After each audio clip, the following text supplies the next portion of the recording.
फिर से स्वागत है BSTC क्लास 2022 राजस्थान जीके के अंदर। राजस्थान की आर्ट एंड कल्चर के अंदर हम पढ़ रहे थे राजस्थान के संत एवं संप्रदाय। आज इसकी सेकंड क्लास है संत एवं संप्रदाय की। राजस्थान के संत एवं संप्रदाय की आज कौन सी क्लास है? सेकंड क्लास है, एक नई पहल सफलता की ओर। तो चलिए शुरुआत करते हैं। पिछली क्लास के अंदर हमने संत पढ़ लिए थे, कुछ संप्रदाय पढ़ लिए थे। आज हम आगे नेक्स्ट करेंगे, कंटिन्यू करते हैं। वीडियो को लाइक कर दीजिए, शेयर कर दीजिए एंड सब्सक्राइब कर दीजिए चैनल पर नहीं हो तो। चलिए शुरुआत करते हैं। बात करेंगे आज निम्बार्क संप्रदाय के बारे में। आज दोस्तों बहुत ही बेहतरीन पीपीटी बना रखी है मैंने, और ये पीपीटी आपको कहाँ पर मिलेगी दोस्तों? अगर इसको आप चाहते हो तो संकल्प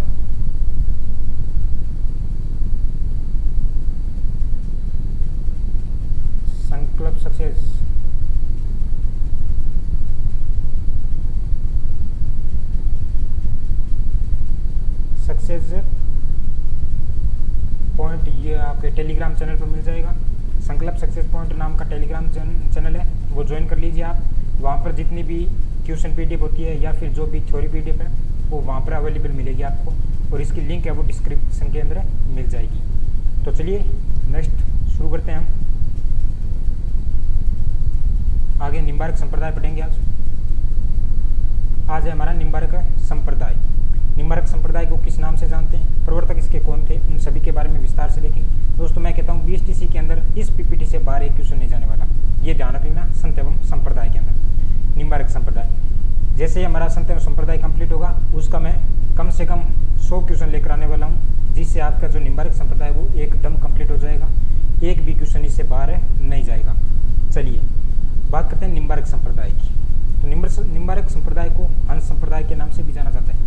इसी को सनकादि संप्रदाय भी कहते हैं और इसी को सनक संप्रदाय भी कहते हैं। दोस्तों हंस संप्रदाय वेरी मोस्ट इंपॉर्टेंट है दोस्तों, लगा लेना। कई बार एग्जाम के अंदर पूछा जा चुका है निम्बार्क संप्रदाय के बारे में, कई बार एग्जाम में पूछा जा चुका है निम्बार्क संप्रदाय की हंस संप्रदाय है वो किसको कहते हैं, किस संप्रदाय को कहते हैं, ध्यान रख लेना।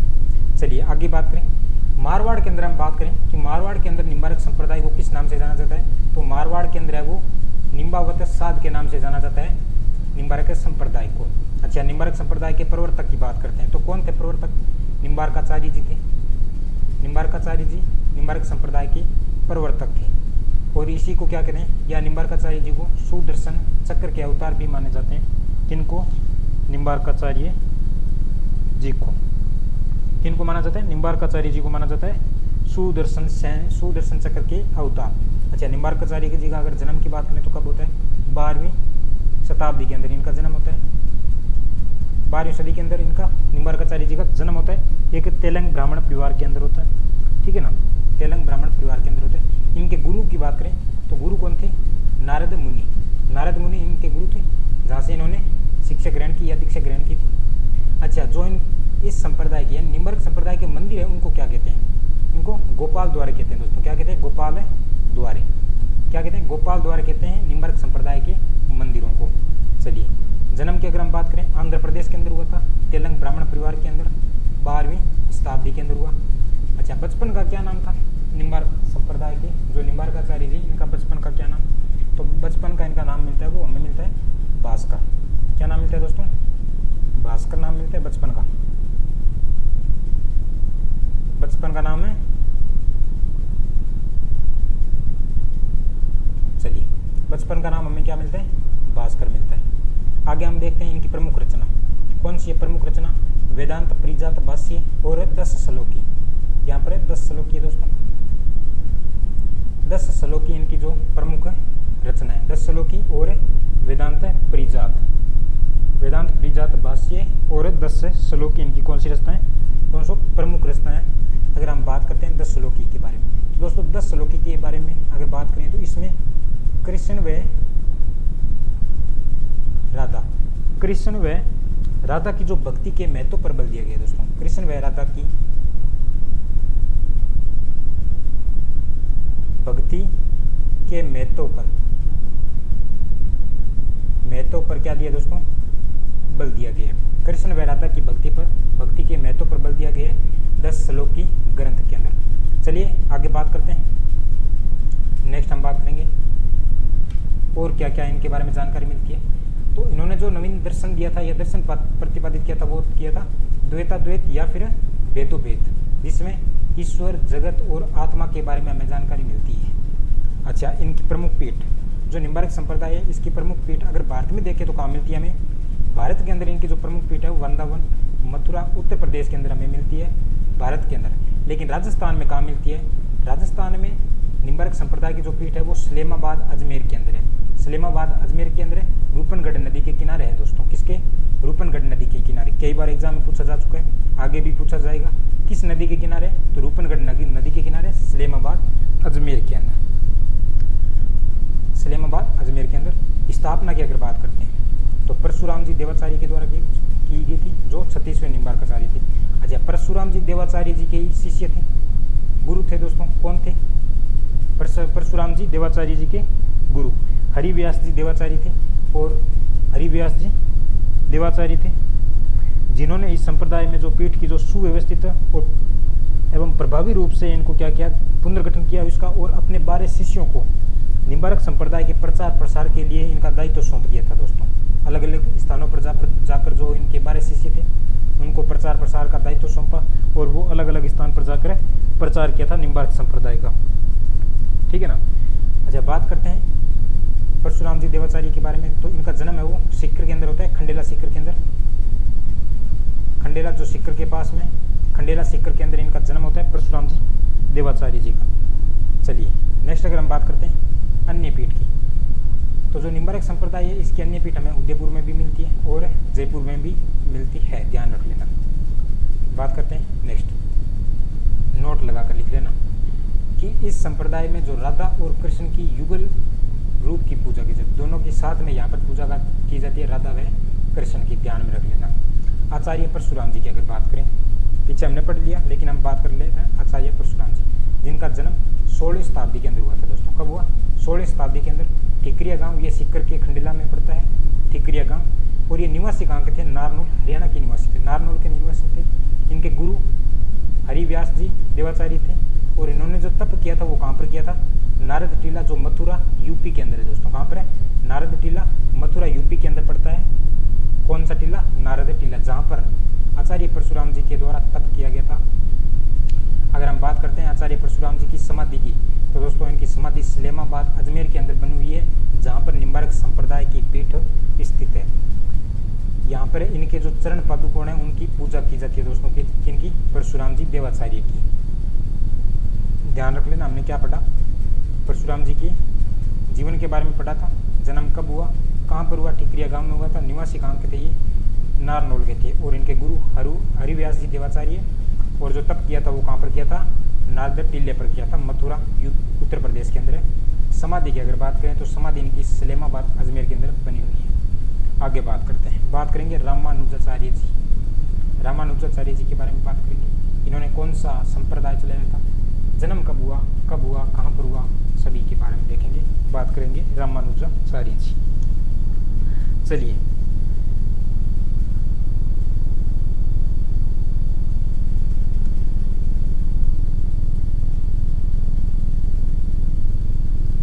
बात करते हैं रामानुजाचार्य जी। इनका जन्म 1017 ईस्वी के अंदर हुआ था। कहाँ पर? तिरुपति नगर। और ये कहाँ पर पड़ता है? सीमांध्र या फिर आंध्र प्रदेश के अंदर पड़ता है, तिरुपति नगर। रामानुजाचार्य जी की जो मृत्यु है वो कब हो गई थी? 1037 में हो चुकी थी, यानी 20 साल लगभग इन्होंने अपने जीवन दिया था। 20 साल, 1037 में इनकी मृत्यु हो जाती है। रामानुजाचार्य की जो रचना आती है वो कौन कौन सी आती है? श्री भाष्य आती है, वेदांत दीपक आती है, वेदांत सौरभ आती है, इनकी जो प्रमुख रचनाएं थी। और इन्होंने जो दर्शन दिया था, नवीन दर्शन दिया था, वो दिया था विशिष्टाद्वैत, जिसमें आत्मा और परमात्मा को एक बताया है। कैसा बताया दोस्तों? आत्मा व परमात्मा इन्होंने कहा है कि एक है। किसके अंदर? विशिष्टाद्वैत के अंदर। ये ध्यान रख लेना दोस्तों, जो दर्शन है वो काफी बार पूछे जाते हैं। इनके जो गुरु थे वो कौन थे? यमुनाचार्य जी थे। यमुनाचार्य जी इनके कौन थे? गुरु थे। और यमुनाचार्य जी 10वीं शताब्दी के अंदर दक्षिण भारत के प्रसिद्ध कौन थे? आचार्य थे और ये वैष्णव संप्रदाय को क्या वैदिक धाराओं का अभिन्न अंग सिद्ध करने का यज्ञ इन्होंने किया था। चलिए नेक्स्ट अगर बात करते हैं,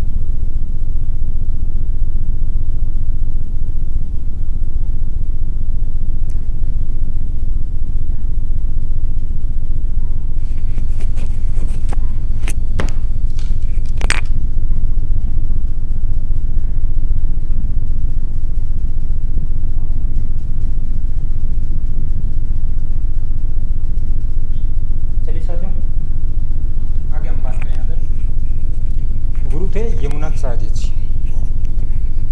कौन थे? यमुनाचार्य जी। गुरु यमुनाचार्य जी की अगर बात करें, यमुनाचार्य जी इन्होंने श्री संप्रदाय की, इन्होंने जो श्री संप्रदाय चलाया था, लेकिन बाद में क्या हुआ, यमुनाचार्य जी के द्वारा इसका नाम परिवर्तित कर दिया था और रामानुजाचार्य जी कर दिया गया था। क्या कर दिया? पहले श्री संप्रदाय चलाया था रामानुजाचार्य जी के द्वारा, लेकिन इसका बाद में नाम चेंज कर दिया था, रामानुज संप्रदाय कर दिया गया था। तो जो दक्षिण भारत के अंदर ये चलाया गया था, रामानुज संप्रदाय दक्षिण भारत के अंदर ही चलाया गया था। यमुनाचार्य जी की बात करें, इन्होंने दोस्तों सगुण भक्ति का ज्ञान दिया था। दोस्तों क्या? सगुण भक्ति, सगुण भक्ति पर इन्होंने विश्वास किया। इन्होंने कहा कि अगर मुक्ति चाहते हो तो मुक्ति के लिए ईश्वर की भक्ति करनी पड़ेगी। दोस्तों क्या करनी पड़ेगी? ईश्वर की भक्ति, ईश्वर की क्या करनी पड़ेगी? भक्ति करनी पड़ेगी, ईश्वर की भक्ति करनी पड़ेगी। इन्होंने निर्गुण भक्ति का विरोध किया है। दोस्तों निर्गुण भक्ति का विरोध किया है। इन्होंने कहा है कि अगर मुक्ति है वो कैसे नहीं होती है, मुक्ति के लिए क्या करना पड़ता है? ईश्वर की भक्ति करनी पड़ती है। मुक्ति के लिए, मुक्ति के लिए जो मुक्ति का मार्ग है, इन्होंने ईश्वर भक्ति को क्या बताया है। और इन्होंने राम को पर ब्रह्म मानकर पूजा की है। दोस्तों रामानुजाचार्य जी ने राम को, या राम की जो भक्ति है वो पर ब्रह्म मानकर की है। दोस्तों चलिए आगे हम बात करते हैं ना। हमने देख लिया रामानुजाचार्य जी के बारे में। नेक्स्ट अगर बात करें, इन्होंने भक्ति किसकी है? विष्णु प्लस लक्ष्मी की है। दोस्तों भक्ति विष्णु प्लस लक्ष्मी की। उपनाम की अगर बात करें तो इन्हें भक्ति परंपरा के जनक माने जाते हैं। रामानुजाचार्य जी को भक्ति परंपरा के जनक माने जाते हैं। और इन्होंने जो सर्वाधिक प्रचार है वो रामानुज के शिष्य थे। ये रामानुज संप्रदाय का सर्वाधिक प्रचार किसने किया? रामानुज जी के शिष्य थे रामानंद जी, या भक्त थे या अनुयायी थे रामानंद जी, इनके द्वारा किया गया था सर्वाधिक प्रचार प्रसार दोस्तों रामानुज संप्रदाय का। अब हम आगे बात करेंगे रामानंद जी के बारे में। रामानंद जी के बारे में बात करते हैं। रामानंदी संप्रदाय का जो प्रतिपादन इन्होंने किया था उत्तरी भारत के अंदर। अगर मैं बात करूं दक्षिण भारत में तो दक्षिण भारत में रामानुज संप्रदाय था जो रामानुज जी के द्वारा चलाया गया था। लेकिन इसी रामानुज संप्रदाय को उत्तर भारत के अंदर अगर कोई लाने वाला व्यक्ति था तो वो कौन था? रामानंद जी थे, जिन्होंने रामानुज संप्रदाय को कहाँ लेकर आए?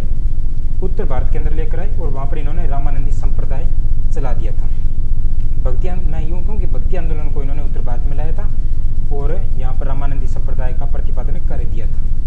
अच्छा, इसी को हम बात करें तो रामावत संप्रदाय भी कहते हैं, इसी को रसिक संप्रदाय भी कहा जाता है। दोस्तों क्या कहते हैं? रसिक संप्रदाय भी कहते हैं। किसको?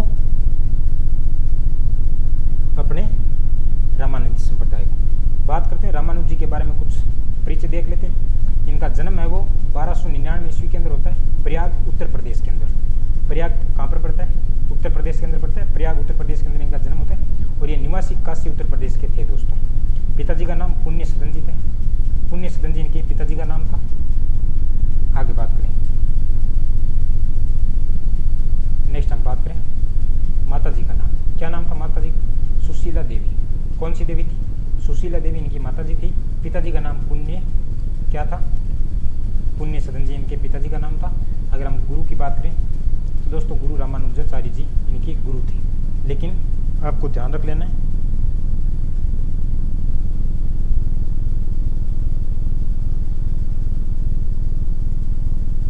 चलिए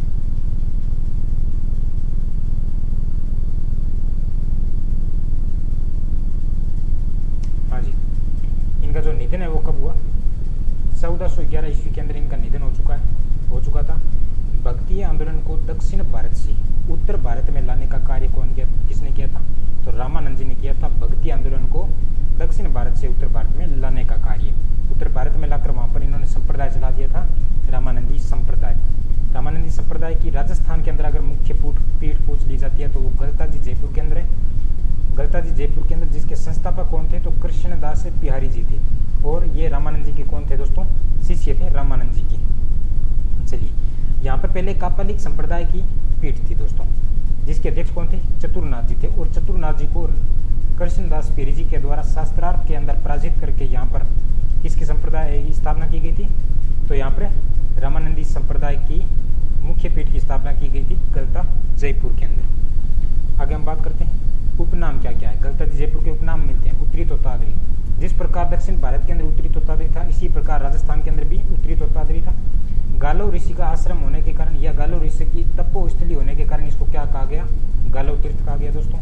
और सर्वाधिक बंदर होने के कारण इसको मंकी वैली के नाम से भी, मंकी यहाँ पर वैली है दोस्तों, केली नहीं है, मंकी वैली के नाम से भी जाना जाता है इसको। अच्छा, स्वाई जय सिंह थे, वो रामानंदी संप्रदाय से इतने प्रभावित हुए थे कि उन्होंने राम रासा ग्रंथ भी लिखवाया था दोस्तों। क्या लिखवाया था? राम रासा ग्रंथ की रचना करवाई थी इन्होंने।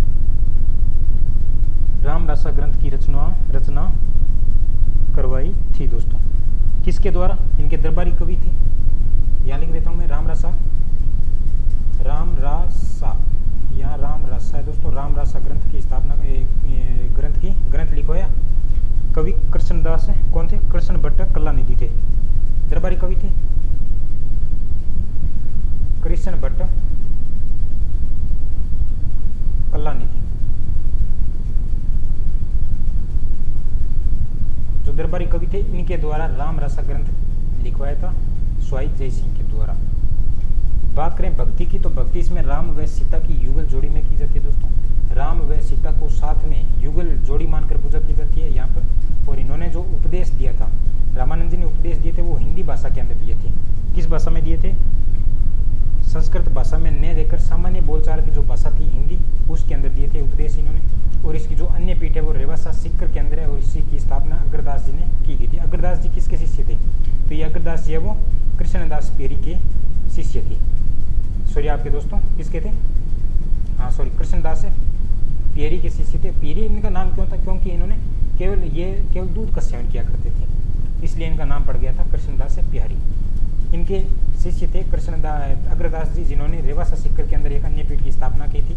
और राम की जो भक्ति है यहाँ पर माधुर्य भाव से की जाती थी, और इसलिए पेरी जी के शिष्य थे। राम की भक्ति यहाँ पर माधुर्य भाव से की जाती थी। चलिए आगे हम बात करते हैं। इनका दोहा आता है कि जाति पाति पूछे न कोई, हरि को बजे सो हरि को हो जाए। कि जाति पाति पूछे न कोई, हरि को बजे सो हरि को होए। ठीक है ना, ये इनका प्रिय प्रमुख दोहा आता है रामानंद जी का।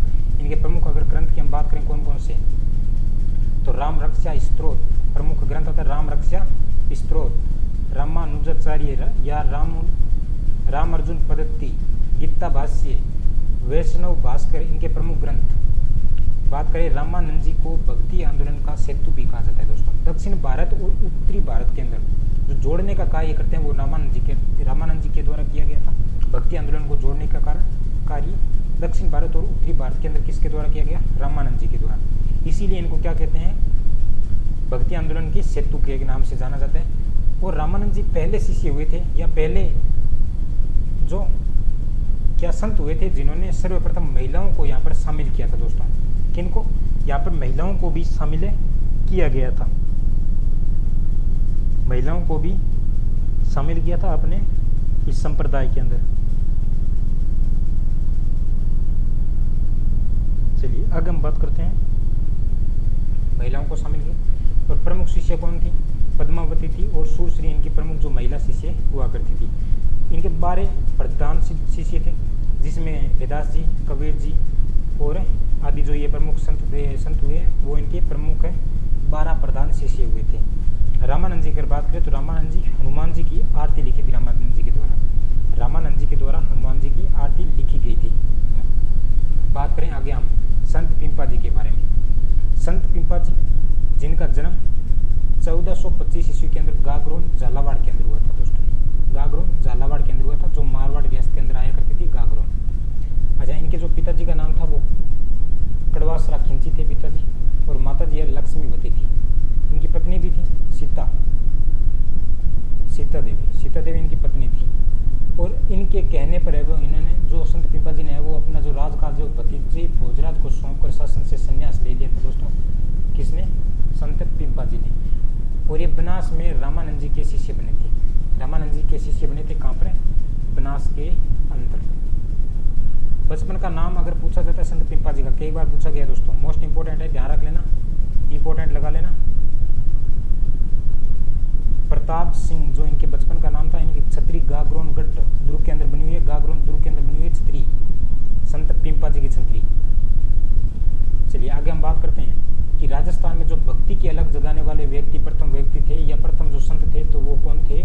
संत पिंपा जी थे, जो राजस्थान के अंदर भक्ति की अलग जगाई थी दोस्तों।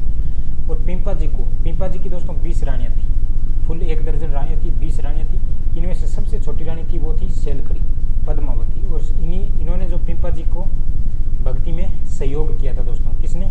सेलखड़ी ने पिंपा जी का भक्ति में सहयोग किया था। इनका जो पिंपा जी का प्रमुख ग्रंथ आता है श्री पिंपा जी वाणी जोग चिंतामणि दोस्तों, और कुछ पंक्तियां आदि ग्रंथ में भी संग्रहित है दोस्तों। जोग चिंतामणि की ध्यान रख लेना, जोग चिंतामणि की कुछ पंक्तियां आदि ग्रंथ के अंदर भी संग्रहित है दोस्तों।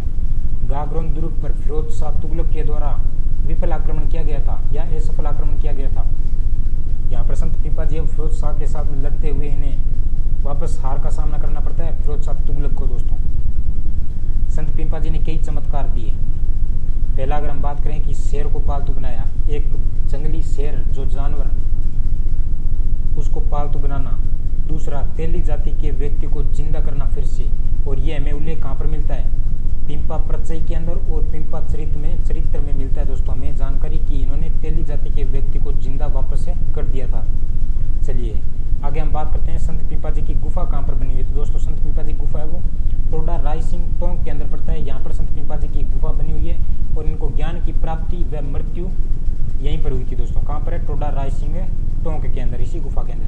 और अगर आपको मंदिर पूछ लिया जाता है कि संत पिंपा जी का मंदिर कहाँ पर बना हुआ है, संत पिंपा जी का मंदिर है वो समदड़ी के अंदर बना हुआ है। और ये कहाँ पर पड़ता है? बाड़मेर के अंदर, जहाँ पर मेला लगता है चैत्र की पूर्णिमा को। कब लगता है? चैत्र माह की पूर्णिमा को मेला लगता है संत पिंपा जी का समदड़ी बाड़मेर के अंदर। अन्य मंदिर भी पूछा जाता है, मसूरिया जोधपुर के अंदर इनका अन्य मंदिर है। और ये दर्जी समुदाय से बिलोंग करते थे दोस्तों, इसीलिए दर्जी समुदाय के आराध्य देव कौन हो गए? संत पिंपा जी हो गए। दर्जी का कार्य करते थे, अपना जीवन यापन किया करते थे, और इसीलिए जो दर्जी समुदाय के आराध्य देव है वो कौन है? संत पिंपा जी हो जाएंगे। कौन हो जाएंगे? पिंपा जी इनके प्रमुख आराध्य देव है। चलिए आगे बात करते हैं पिंपा जी के उपदेशों की। दोस्तों पिंपा जी के उपदेश है वो जोग चिंतामणि ग्रंथ के अंदर संग्रहित है। जोग चिंतामणि ग्रंथ के अंदर संग्रहित है संत पिंपा जी के उपदेश। पिंपा जी की जीवनी है वो फ्रांसीसी गार्सा दे तासी ने 1848 के अंदर लिखी थी। किसने? फ्रांसीसी गार्सा दे तासी के द्वारा लिखी गई थी 1848 ईस्वी के अंदर पिंपा जी की जीवनी। नेक्स्ट हम बात करते हैं प्रमुख संत रैदास जी, या इन्हीं का नाम मिलता है हमें रविदास, जिनका जन्म 1345 ईस्वी के अंदर बनारस में हुआ था। बनारस उत्तर प्रदेश के अंदर जन्म होता है संत रैदास जी का। बचपन का नाम इनका रविदास जी था। पिताजी का नाम अगर बात करें तो संतोख दास इनके पिताजी का नाम था। माता जी का नाम है वो कलसा देवी थी। कलसा देवी इनके माता थे, और पत्नी लोना संत रैदास जी की क्या थी? वाइफ थी लोना। आगे हम बात करते हैं रायदासी संप्रदाय की स्थापना किसके द्वारा की गई थी? रायदासी संप्रदाय की स्थापना संत पिंपा जी के द्वारा की गई थी। पत्नी इनकी लोना थी।